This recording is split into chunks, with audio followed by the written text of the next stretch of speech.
순서로 새해 다짐쓰기 2부 순서가 있었습니다.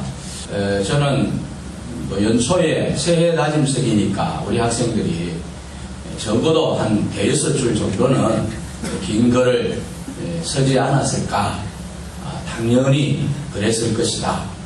이렇게 생각을 하고 제가 그걸 봤어요. 이성영 어린이는 딱 한 줄, 새해 다짐이 잘 먹고 잘 살겠다. 딱 그랬었어요. 이성준 어린이는 새해 몸무게를 5kg 빼야겠다. 이런 다짐을 했습니다. 어찔지 뺄지는 모르겠습니다만 하여튼 새해 살 빼겠다 다이어트를 다짐을 했어요. 이예서 어린이는 공부를 잘하겠다.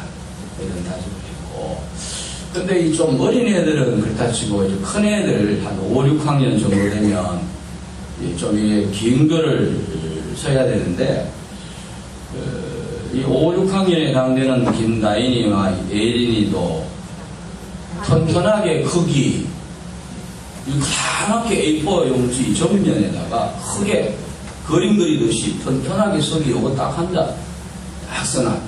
제가 학생들한테 자꾸 부모님께 편지 쓰기, 그리고 뭐 다짐 쓰기, 이런 식으로 제가 학생들한테 글 쓸 수 있는 기회를 자꾸 주는 거는 학생들이 좀 이 글을 쓸 줄 아는 능력을 기르게 하기 위해서 그렇습니다.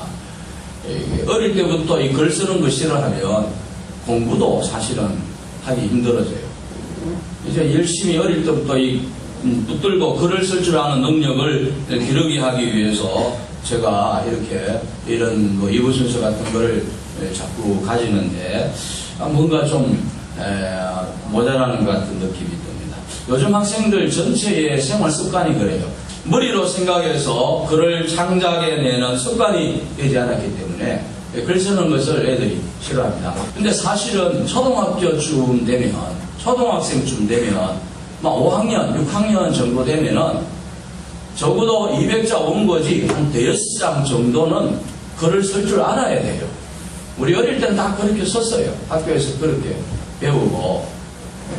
물론 뭐 학생들마다 조금씩 차이는 있겠습니다만 한 5, 6학년 정도 되면은 A4 용지에 한 페이지 정도는 쓸 줄 알아야 됩니다. 그때 훈련이 안 되면은 중학교 가도 마찬가지예요. 초등학교 5, 6학년, 중학교 1, 2학년 이때 최고로 감수성이 많이 발달할 때고, 중학교 1, 2학년 정도 되면 소설도 쓸 수 있는 그런 능력입니다. 저는 초등학생쯤 되면 적어도 A4 용지 한 페이지 정도는 긴 글을 쓸 줄 알아야 된다. 이런 생각을 하면서 또 한편으로는 그럼 재직쯤 되면 뭘 해야 되느냐? 재직쯤 되면 어떻게 신앙생활을 해야 되느냐? 그런 생각을 하게 됩니다. 초등학생쯤 되면은 집에 누워있다가도 어른이 들어오면 발딱 일어나가지고 안녕하세요 하고 인사하는 것쯤은 해야 되잖아요. 그래서 저는 오늘 이 재직언신 예배를 맞이해서 본문에 나오는 이 백부장 고넬료의 신앙생활을 예를 들면서 우리가 재직쯤 되면 어느 정도는 이렇게 해야 되지 않느냐, 우리의 신앙생활이 이 정도는 해야 된다 하는 그 부분에 관해서 오늘 하나님 말씀을 증거하고자 합니다. 한번 따라하겠습니다. 재직쯤 되면 뭘 해야 되느냐? 오늘 백부장 고넬료는 재직도 아니고 그는 유대인도 아니고 그는 이방인이면서 하나님을 섬기는 사람이에요. 이 백부장 고넬료의 예를 통해서 적어도 우리가 교인이고 재직이라는 이름을 가지고 재직 정도 되면은 이 정도는 해야 되겠다 하는 것을 고넬료의 삶을 통해서 세 가지로 살펴보겠습니다. 첫째는 재직쯤 되면 예배 드리는 것이 익숙해져요. 초신자, 평신도, 초신자 같으면은 예배 드리는 것이 좀 지루할 수 있어요. 또 설교하는 게 뭔 말인지 못 알아들으니까 설교가 지루할 수도 있고, 그래서 예배당에 와서 1시간 앉았는 것보다는 저기 회관에 가가지고 이거 그림 이거 섞는 거 그게 더 좋을 수도 있습니다. 뭐 그런 분이 있습니다. 그래서 제가 왜 교회 안 나오십니까 하니까 아이고 당체 나는 취미가 없어가지고 교회 가니까 취미가 많고 하면서 회관에 앉으셔가지고 이제 그 취미생활 이제 그거 하셔요. 그래서 제가 아이고 저기에 취미 있으면 교회 나오기 힘든데 내가 그런 생각을 했습니다. 초신자 때는 그럴 수 있습니다. 예배에 재미가 없고 설교 내용도 잘 모르겠고 예배 시간도 지겹고 그래서 뭐 주일날 교회 오는 것이 쉽게 발걸음이 떨어지지 않고 그렇기도 하겠습니다만은 적어도 세례를 받고 예수 그리스도를 구주로 고백하고 그리고 그 단계에서 한 단계 더 나아가서 재직이 되면은 재직쯤 되면은 이제는 예배가 기다려져야 됩니다. 예배가 즐거워야 됩니다. 그리고 예배를 통해서 은혜를 받아야 됩니다. 하나님 말씀을 들을 때에 나도 모르게 자연스럽게 아멘이 나올 정도가 돼야 된단 말이죠. 재직쯤 되면. 오늘 여기 본문에 보니까 이 백부장 고넬료는 이방인이지만은 2절에 보니까 그가 경건하여 온 집안과 더불어 하나님을 경외하며 그 앞에 보면은 고넬료의 신분에 대해서 말하는데 가이사라에 고넬료라 하는 사람이 있으니 이달리아 부대라 하는 군대의 백부장하고 소개를 했어요. 이달리아 대라고 하는 이 대대는 이탈리아 사람들로 구성된 대대급 부대예요. 한 300에서 400명 정도의 인원으로 구성되는 대대급 부대가 바로 이 이달리아 대입니다. 그 이달리아 대에서 100명을 관리하는 백부장의 신분을 가진 사람이 고넬료인데 그러므로 우리로 말하면 중대장급 역할을 하는 겁니다. 이 백부장의 계급은 하사관이에요. 장교는 아니에요. 그러나 하는 일은 100명의 군사를 지휘하기 때문에 한 중대장급에 해당되는 그런 신분이에요. 그런데 이런 이 이방인이고 이달리아 부대 로마 군대의 백부장인 이 사람이 온 집안과 더불어 가족들과 함께 하나님을 경외했다 하는 이 말은 무슨 말인가 하면 이방인이면서도 불구하고 유대인들이 안식일마다 모여서 하나님 앞에 예배드리는 회당이라는 장소가 있습니다. 성전은 예루살렘에 하나밖에 없지만 거기는 1년에 적어도 3번 의무적으로 가야 되고 그 다음에 평소에 안식일에는 유대인들이 어떻게 신앙생활을 하고 신앙교육을 하는가 하면 바로 시나고그라고 하는 회당이 있는데 오늘날 우리와 같은 이런 예배당 같은 역할을 하는 장소입니다. 이 예배당에 안식일마다 모여서 거기서 성경을 읽고 30세 이상 되는 사람은 누구라도 설교할 수 있습니다. 그리고 거기서 신앙교육하고 말씀 배우고 그 다음에 도덕적인 가르침도 주고 이렇게 우리와 같이 모여서 하나님 앞에 예배하는 장소가 바로 회당인데 이 백부장 고넬료는 이방인이고 로마 군대의 백부장의 신분임에도 불구하고 가족들을 데리고 안식일이 되면 바로 이 회당에 나와서 하나님 앞에 예배하는 자리에 동참했다는 것입니다. 이러한 이 백부장 고넬료의 삶에 대해서 오늘 본문에 보면 집안과 더불어 하나님을 경외하더라. 즉 안식일마다 빠짐없이 나와서 자연스럽게 유대인들과 함께 예배하고 하나님을 높이는 이러한 생활을 이 고넬료가 했다는 것입니다. 고넬료는 재직도 아니지만 회당 예배에 열심히 참석해서 하나님을 경외하는 삶을 살았습니다. 하나님께 예배드리는 장소에 참석하는 것이 하나님을 경외하는 삶이라면 적어도 하나님을 경외할 뿐만 아니라 하나님을 믿고 그리스도를 구주로 고백하고 하나님을 위하여 일하기로 부름받고 세워진 재직이라면 하나님께 예배하기 위하여 예배 장소에 참석하는 것이 익숙해야 되고 그것이 절대로 부담돼서 안 됩니다. 재직을 향해서 목사가 집사님 저녁 예배 좀 참석하세요. 수요 예배 참석하세요. 이 말은 사실은 할 필요가 없는 거예요. 그렇잖아요. 당연히 해야 되는 거 아닙니까? 근데 하도 잘 참석 안 하니까 목사가 집사님 재직을 향해서 저녁 예배도 좀 오세요. 수요 예배도 참석해 주면 좋겠습니다. 라고 말해야 된단 말이죠. 주일 날이라도 잘 참석하면 다행인데 또 그것도 안 하시는 분이 있어요. 그래서 지난번에 우리 연말 강의할 때 이번 재직 임명해야 되나 안 해야 되나 그런 말이 나왔어요.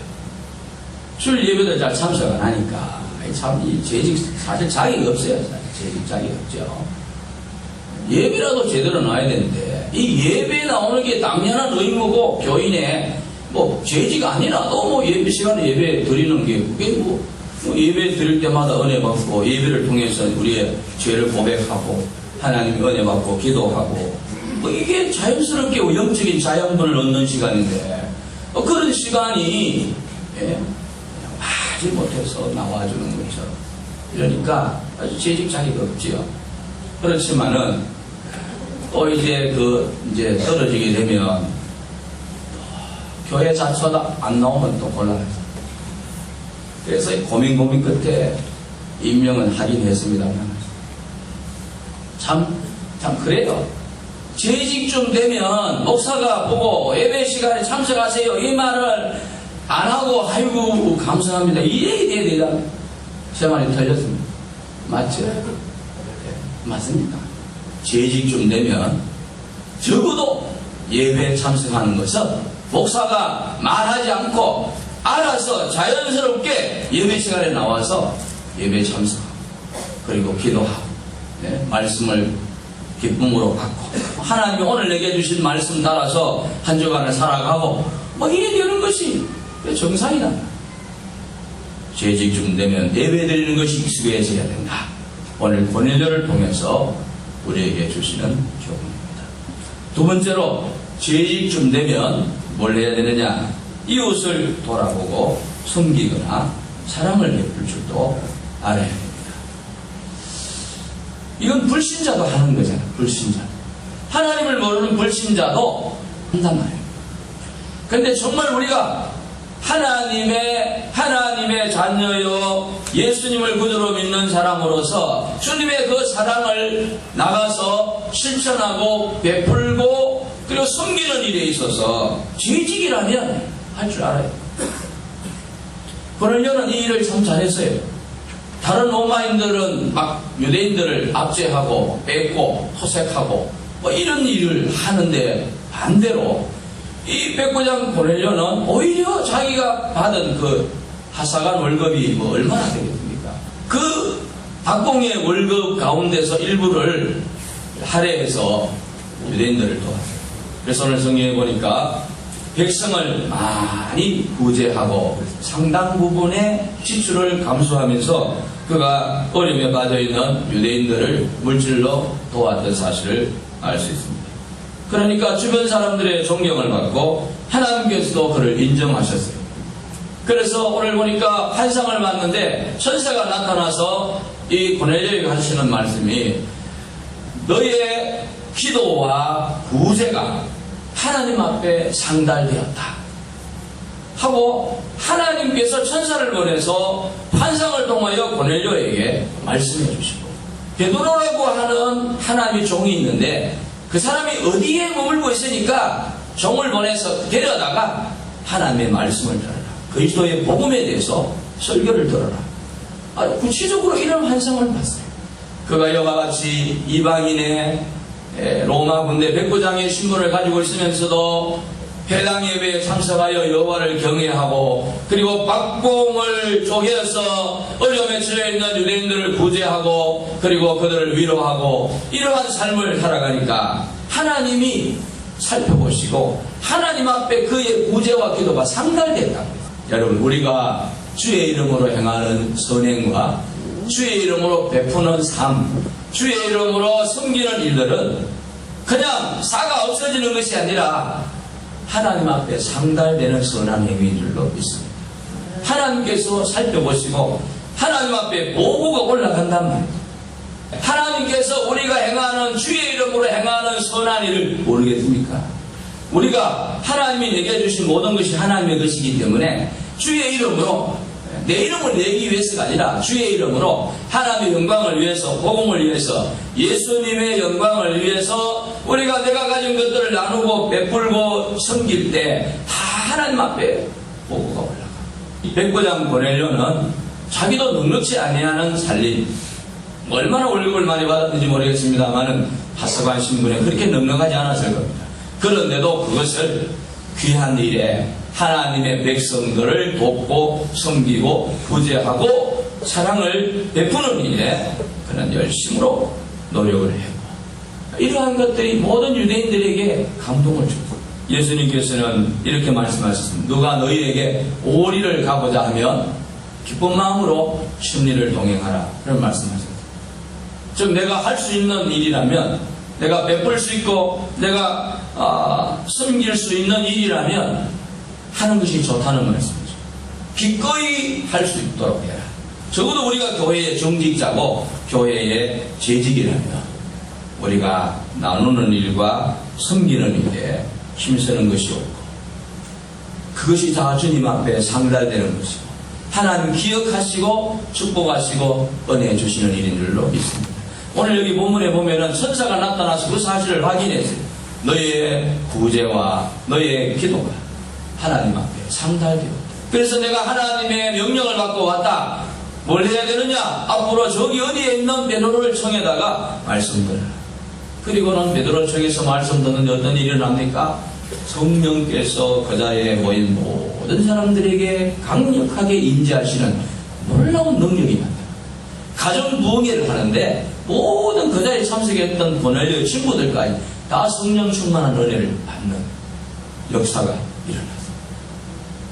여러분, 재직쯤 되면 이렇게 이웃을 돌보거나 섬기거나 사랑을 베풀죠. 예수 이름으로 나아가서 주의 사랑을 전할 줄 아는 이런 자리에 우리가 이르러야 하겠습니다. 그래야 하나님의 영광이 드러납니다. 세 번째로, 재직쯤 되면 시간을 정해서 하나님께 기도하는 습관이 있어요. 오늘 여기 본문 말씀 2절 마지막에 보면 하나님께 항상 기도하더니, 하루 24시간 기도했다는 말이 아니라 시간을 정해서 습관적으로 기도했다는 뜻입니다. 3절에는 좀 구체적으로 나오는데, 하루는 제 9시쯤 되어 기도하다가 환상을 봅니다. 유대인들은, 경건한 유대인들 가운데도 기도 안 하는 사람들이 있습니다. 그런데 경건한 유대인들은 하루에 적어도 3번을 기도하는 습관이 있습니다. 3시와 6시와 9시입니다. 거기에다가 우리나라 시간과 6시간 차이가 나기 때문에 플러스 6을 하면 우리나라 시간. 그러므로 3시, 6시, 9시는 우리 시간으로 9시, 12시, 오후 3시. 오늘 이 본문의 3절에 하루는 제 9시쯤 되어 환상 중에 밝히 보며 하는 말은 오후 3시 기도 시간에 이 백부장 보내려고 하나님 앞에 기도하다가 환상 봤다는 거예요. 회교도들은 메카를 향해서 기도하는, 절하는 습관이 있고, 유대인들은 예루살렘 성전을 향하여 방향을 들고 하나님 앞에 기도합니다. 이런 기도하는 습관을 이 고넬료가 가지고 있었고, 그 기도하는 시간에 천사가 나타나서 그에게 계시하시는, 환상 중에 하나님의 음성을 듣는 그런 놀라운 영적인 경험을 이 백부장 고넬료가 했습니다. 그렇다면 우리가 재직쯤 되면 하루에 적어도 한 번 정도는 우리가 시간 정해서 하나님을 만나는 시간 정해서 하나님 앞에 기도하는 습관이 있는 게 당연하지 않겠습니까? 교회에서 공식적으로 정해져 있는 새벽 기도 시간을 그 시간으로 정하든지, 아니면 그렇게 할 수 없는 특별한 사정이 있으면 개인적으로 자기가 시간을 정해서 자기 집안에서 기도 장소를 하나 정해요. 여기는 내가 하나님 기도하는 시간, 장소 해서 골방을 정하든지 아니면 특별한 장소를 정하든지, 그래서 그 시간이 되면, 기도하는 시간이 되면 그 장소에 가서 거기서 무릎 꿇고 기도하고, 이런 하나님을 만나는 습관, 하나님께 엎드리는 습관, 기도하는 이러한 습관이 적어도 재직쯤 되면 있어요. 재직이라고 하면 교회의 모든 그래도 중추적인 그런 지위에 있는 인물이기 때문에 봉사하고 섬기는 일도 해야 돼요. 하나님과 특별히 만나서 기도하는 이런 아름다운 습관도 가지고 있어요. 그래야 재직답죠. 재직을 보고 아이고 주일도 잘 안 지키는데 임명을 해야 되나 안 해야 되나 그걸 고민하도록 하면 자기가 없는 거예요. 따라하겠습니다. 재직이라면 좀 달라야 된다. 할렐루야. 오늘 이제 2015년을 시작하면서 또 우리가 재직 임명을 받았고, 중직자들은 정년까지 자동으로 재직인데, 우리가, 내가 한 해 동안에 재직으로서 어떻게 살아야 될 것인가를 우리가 생각해야 되는데, 이름만 재직, 무늬만 재직이 아니라, 정말 우리가 재직다운 재직이 되어야 할 줄로 믿습니다. 부족하지만은 우리가 적어도 재직이라면, 오늘 재직은 시인배를 맞이해서 여러분 오늘 백부장 고넬료의 이러한 모습들을 보면서 나도 이 고넬료처럼 좀 새해에는 재직답게 한번 열심히 해봐야 되겠다, 이런 각오가 있어야 되지 않겠습니까? 제가 어릴 때 기억인데요, 이 만촌동에 우리 아버지 바로 밑에 작은 아버님 세배를 하러 갑니다. 작은 아버지 정도 되면 세뱃돈 적어도 좀 줘야 되잖아요. 그죠? 조카 절 받고도 세뱃돈도 안 줘. 아니 조카가 절을 하는데, 이 세배를 하는데도 연년이 가도 세뱃돈도 안 줘. 절만 받고. 그냥 속으로 작은 아버지 그지도 않다. 작은 아버지라면, 작은 어머니라면 절하면 아니 좀 많이 못 주더라도 좀 줘야 되잖아. 이 어린 심령에도 어린 속으로 말은 못하고 세뱃돈 주소 그 말은 못하지만 속으로 작은 아버지, 작은 엄마가 세뱃돈 좀 안 줘. 그런 생각이 듭니다. 그러니까 이게 뭐 좀 되면 어느 정도는 해야 된다는 게 우리 다 알잖아요. 정신도 아니고 초신자도 아니고 재직쯤 되면, 따라합시다. 재직쯤 되면 알아서 하자. 있습니까? 알아서 하세요. 예배 생활도 알아서 하고, 헌금 생활도 알아서 잘 해야 돼요. 목사가 만나가지고, 아이고, 집사님, 요즘 왜 그래? 얼굴 잊어버리겠니? 너 이렇게 하면 안 된다. 오늘 재직은 시대비니까 제가 자꾸 이제 재직 까는 게 아닙니다. 한 해 동안 잘 하셔서, 재직답게 잘 하셔서, 하나님의 축복을 받되 공성에 맞는 우리 모든 재직들 되시기를 주의 이름으로 축원합니다.